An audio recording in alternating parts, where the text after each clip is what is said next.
దేశంలో లేనటువంటి సంక్షేమ పథకాలను అమలు చేసి చూపించిన ఘనత కేసీఆర్ గారిది.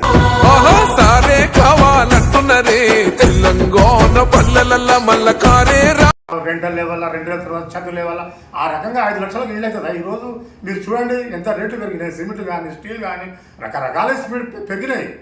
మీరు 5 లక్షలు ఇస్తున్న ఇల్లు కట్టుకుంటే ఎట్లా కట్టుకుంటారు వాళ్ళు? కాలంలో ఒకరికి అయింది అంటారు, ఒక కాలు అంటారు. ఆ రుణమాఫీ అనేది గందరగోళం ఉంది. దానికి ఒక సిస్టమ్, ఒక పద్ధతి, ఒక విధానం లేదు. గతంలో కేసీఆర్ గారు ముఖ్యమంత్రి ఉన్నప్పుడు రుణమాఫీ చేసిండు. ఆ సిస్టమ్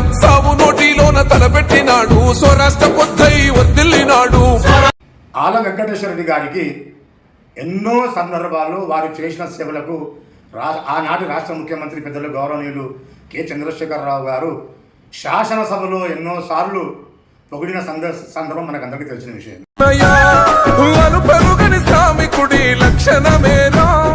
ఎంత మందిలో ఉన్నా ఎదురు లేదురా.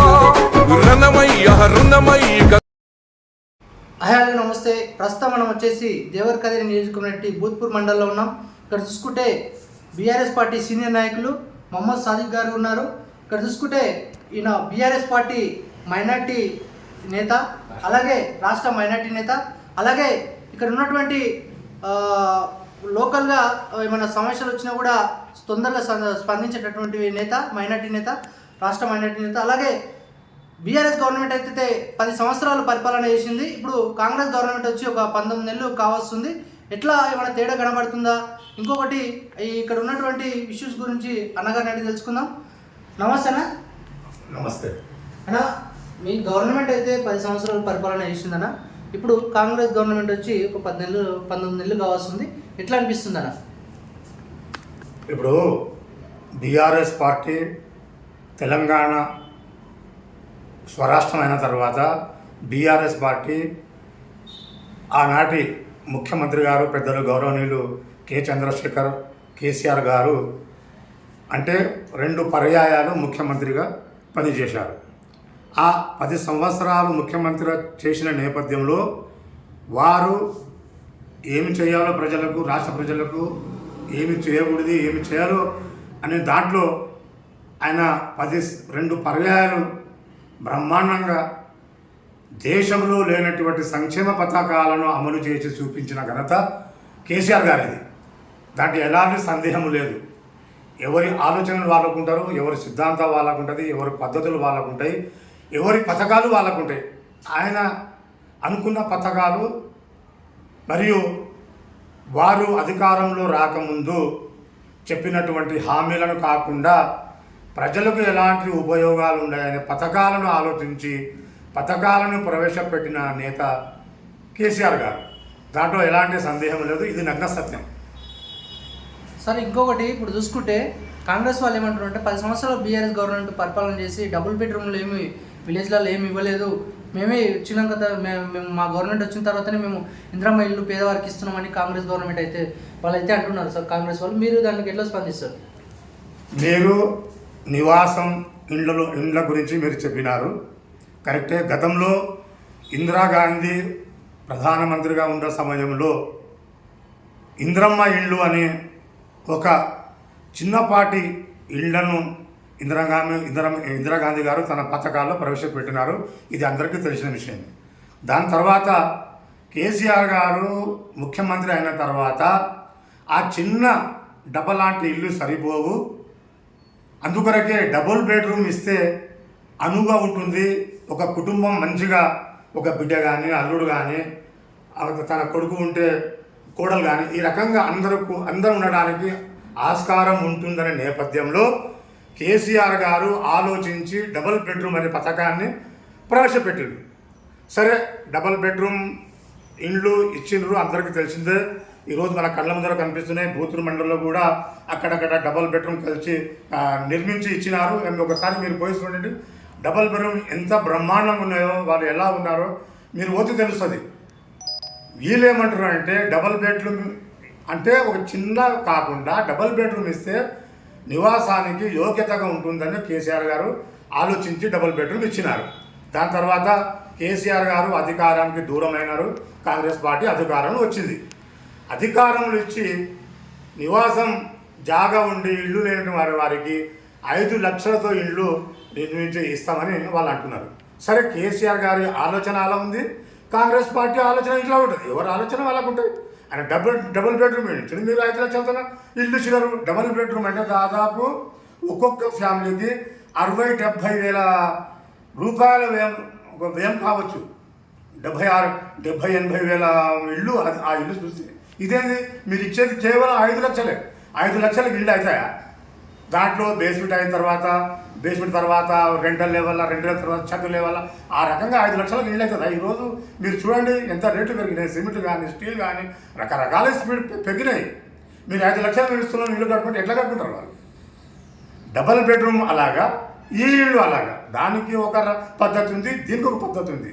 డబల్ బెడ్రూమ్ అంటే కేసీఆర్ గారు పూర్తిగా నిర్మించి మీరు డైరెక్ట్ దాంట్లో పాలు పొంగి కుటుంబం దాంట్లో పోయేంత పరిస్థితి ఏర్పడ్డారు. మీరు వాళ్ళు అట్లా నిర్మించండి. మీరేంది, మీరు సొంతంగా కట్టుకోండి, నేను చెప్పిన ప్రకారం కట్టుకోవాలి. 1 ఇంచ్ పక్క జరిగితే, 1 ఇంచ్ అక్కడ జరిగితే అది అంటున్నారు గ్రామాల్లో. 1 ఇంచ్ అటు అయితే, 1 ఇంచ్ ఇటు అయితే ఆ స్కీమ్ పైసలు రావు అని రకరకాల మన రూమర్స్ ఉన్నాయి. సరే, అది ఏమైనా కాకుండా కేసీఆర్ గారి యొక్క పాలసీ అది ఉంది. ఇప్పుడు ప్రస్తుత అధికార కాంగ్రెస్ పార్టీ పరిస్థితి ఉంది. ఎవరిది వాళ్ళకు ఉంటుంది, దాంట్లో చెప్పే అవసరం లేదు. కానీ కేసీఆర్ డబల్ బెడ్రూమే ఈరోజు మన అందరి కళ్ళ ముందర కనిపిస్తుంది.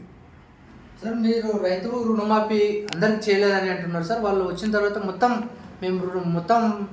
రైతులకు మేము రుణమాఫీ చేసినామని వాళ్ళు కాంగ్రెస్ నాయకులు అంటున్నారు. మీరు దానికి ఏమంటారు? ఇప్పుడు మీరు చెప్పిన విధంగా రైతు రుణమాఫీ కానీ, రైతు బంధు కానీ, సరే మే పథకాల్లో భాగంగా రైతు రుణమాఫీ అని అన్నారు. ఈరోజు మేము చూస్తున్నాము ప్రసార మాధ్యమాల సోషల్ మీడియాలో చూస్తున్నాం. ఒకరికి వచ్చిందంటే, ఒకరికి రాదంటే, ఒకరికి వచ్చింది, ఒకరికి రాదు. ఈరోజు బ్యాంకులో పోయి చూసుకుంటున్నారు. బ్యాంకులో పడిగాపులు కాచి ఈరోజు లైన్ పెట్టి, సార్ మాకు రుణమాఫీ అయిందా అంటే అక్కడ ఏం రుణమాఫీ కాదు, ఒకరికి అయింది అంటున్నారు, ఒకరికి కాదు అంటున్నారు. ఆ రుణమాఫీ అనేది గందరగోళం ఉంది. దానికి ఒక సిస్టమ్, ఒక పద్ధతి, ఒక విధానం లేదు. గతంలో కేసీఆర్ గారు ముఖ్యమంత్రి ఉన్నప్పుడు రుణమాఫీ చేసిండు, ఆ సిస్టమ్ ఉండే. అది ఒక విధానంతో రుణమాఫీ అయింది. మీ యొక్క కాంగ్రెస్ పార్టీ అధికారులు రుణమాఫీ అనేది ఒక గందరగోళమైనటువంటి పరిస్థితి.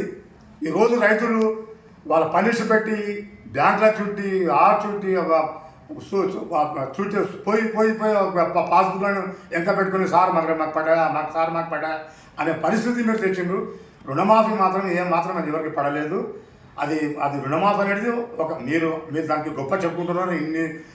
ఇన్ని కోట్లు అన్ని కోట్లు అనేది, కానీ సరిగ్గా రైతులకు మాత్రము రుణమాఫీ అనేది సరిగ్గా అమలు కాలేదు. సరే, ఇంకొకటి, మీరు 10 సంవత్సరాల నుండి ప్రజలకు, ఇక్కడ ఉన్నటువంటి రైతులకు రేషన్ కార్డులు ఇవ్వలేదని వాళ్ళు ఆరోపిస్తున్నారు సార్. వాళ్ళు వచ్చిన తర్వాత మేము కొత్త రేషన్ కార్డులు పంపిణీ చేస్తున్నామని వాళ్ళు అయితే చెప్తున్నారు. మరి ఎందుకు ఇవ్వలేదు సార్? మీరు 10 సంవత్సరాలు రేషన్ కార్డు ఇవ్వలేదని వాళ్ళు ఆరోపిస్తారు. మీరు దానికి ఎట్లా స్పందిస్తారు? మీరు చెప్పినట్టు విధంగా రేషన్ కార్డు ఒక సిస్టమ్ ఉంటుంది. కేసీఆర్ గారు ఫస్ట్ అధికారం చేపట్టినప్పుడు రేషన్ కార్డు ఇచ్చినారు.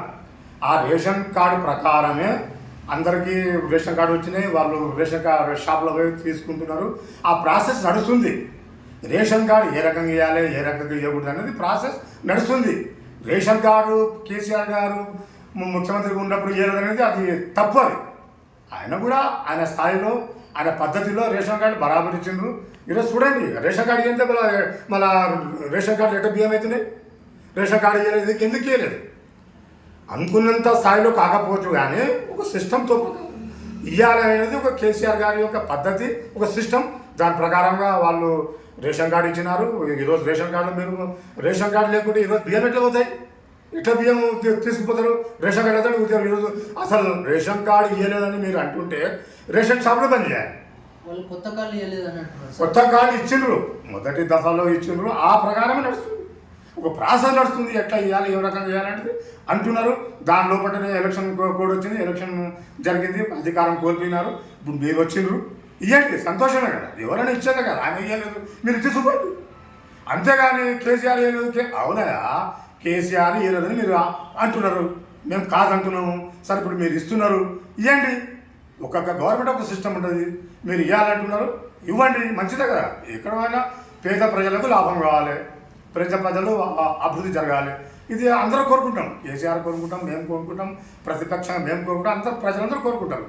మీరు ఇవ్వండి, అది కూడా ఇస్తే మంచిగా ఇవ్వండి. ఇప్పుడు చూస్తున్నాము కొందరికి అది గందరగోళమే. ఒకరి పేరు ఉంటే ఒకరికి పేరు లేకుంటే, ఒకటి ఎంఆర్ ఆఫీస్ పోతే అక్కడ మీ పేరు లేదంటున్నారు, ఇక్కడ మీ పేరు లేదంటున్నారు, అట్లా మారాలంటున్నాం. దానికి 100 కొర్రీలు ఉన్నాయి. మీరు పూర్తిగా ఇచ్చే వరకు వేచి చూద్దాం. మీరు ఇవ్వండి, ఎంతమందికి ఇస్తారు అప్పుడు మేము చెప్తాం దానికి. సరే, ఇంకొకటి కూడా వాళ్ళు ఏమంటారు అంటే బీఆర్ఎస్ గవర్నమెంట్ 10 సంవత్సరాలు చేసి ఉద్యోగాలు ఇవ్వలేదు, మేము వచ్చిన ఈ సాఫ్ట్వేర్లోనే 60,000 ఉద్యోగాలు భర్తీ చేసినామని వాళ్ళు అంటున్నారు. సార్, మీరు దానికి ఏమంటారు?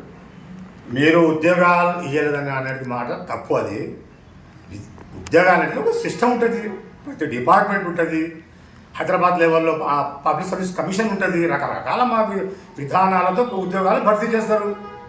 ఇది గతంలో చేసిండ్రు. గతంలో ఉద్యోగాలు ఇవ్వందే 10 ఏళ్ళు వ్యవస్థ నడిచిందా?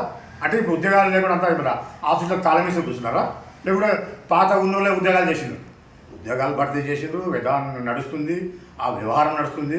సరే, దాని ప్రకారము మీరు అది ఉద్యోగాలు ఇవ్వలేదు అనేది పెద్ద శుద్ధ తప్పు. అది చూడండి, ప్రతి డిపార్ట్మెంట్ మీరు చూడండి, అడగండి, బాబు మీరు ఉద్యోగం ఎప్పుడు అయినారు, వాళ్ళే చెప్తారు. సార్ మేము ఫలా పీరియడ్లో మేము ఉద్యోగం అయినాం, ఫలా పీరియడ్లో మేము ఎల్డీసీ అయినాం, ఫలా పీరియడ్లో మేము ఉద్యోగం చేస్తున్నాం అనేది వాళ్ళే చెప్తారు.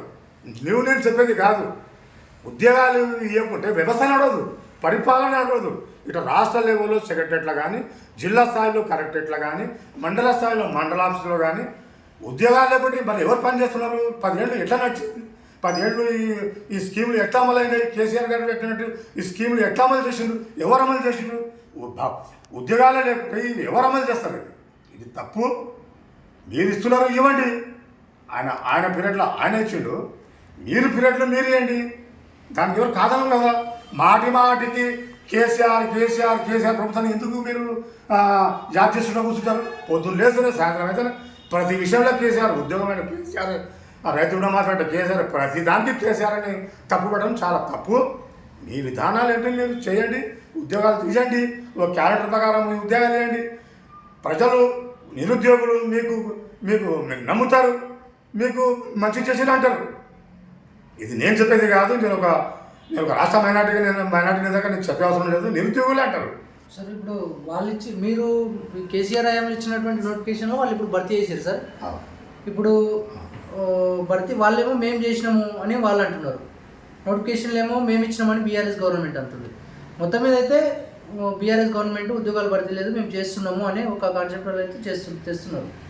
మీరు ఒకటి మంచి క్వశ్చన్ చేసిండ్రు.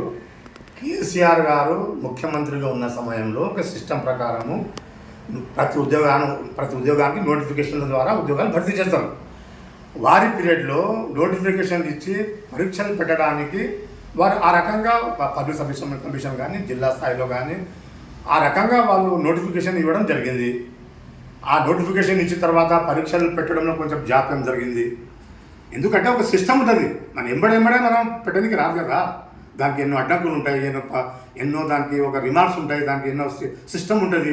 ఆ రకంగా కేసీఆర్ గారి హయాంలో నోటిఫికేషన్ ఇచ్చిన తర్వాత పరీక్షలు నిర్వహించలేదు. మీరు వచ్చిన తర్వాత అదే నోటిఫికేషన్లను మీరు భర్తీ చేస్తూ మేము ఇచ్చినామని అది పెద్ద తప్పు.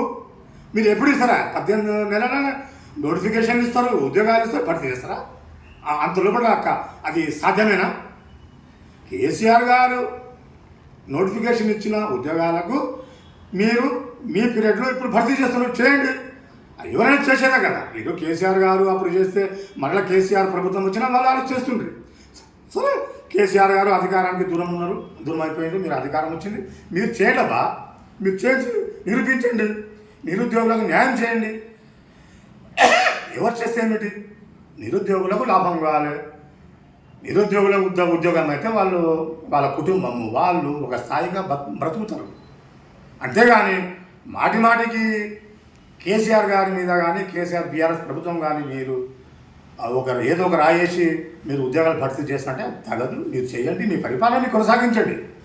సార్, లాస్ట్ సార్, ఇప్పుడు ఆల వెంకటేశ్వర రెడ్డికి ఒక మంచి పేరు ఉంది సార్. సిగ్గిడ్యాంలో ఆల వెంకటేశ్వర రెడ్డి అని ఒక పేరు ఉంది. రైతులకు మేలు చేసినటువంటి వ్యక్తి అని కేసీఆర్ సాయిగా పొగిడారు ఆయన గురించి. ఇప్పుడు అధికారానికి దూరం అయ్యి 19 నెలలుగా వస్తుంది. ఎట్లా ఆయన ప్రజల్లోకి వెళ్తే ప్రజలు ఏమంటున్నారు సార్? మీరు వెంటనే ఉంటారు కదా, ఏమంటున్నారు? మహబూబ్ నగర్ జిల్లా దేవరకద్ర అసెంబ్లీ నియోజకవర్గం మాజీ ఎమ్మెల్యే గౌరవనీయులు పెద్దలు ఆల వెంకటేశ్వర రెడ్డి గారు, వారికి రాజకీయ చరిత్ర ఉన్నటువంటి కుటుంబం. ఆల వెంకటేశ్వర రెడ్డి గారి తండ్రి భూత్పూర్ మండలంలోని అన్నసాగర్ గ్రామానికి వాళ్ళు సర్పంచ్గా పనిచేసినారు. సుదీర్ఘకాలం రాజకీయంలో ఉన్నారు. అలాగే ఆనాడు సమితిగా ఉన్నప్పుడు జడ్చల్ల సమితికి కొన్ని రోజులు ఆయన సమితి ప్రజలు కూడా పనిచేశారు. దాని తర్వాత వారి కుమారుడు ఆల వెంకటేశ్వర రెడ్డి గారు ఆయన వృత్తిరీత్యా ఆయన ఇంజనీరు ప్లస్ సివిల్ కాంట్రాక్టర్ కూడా.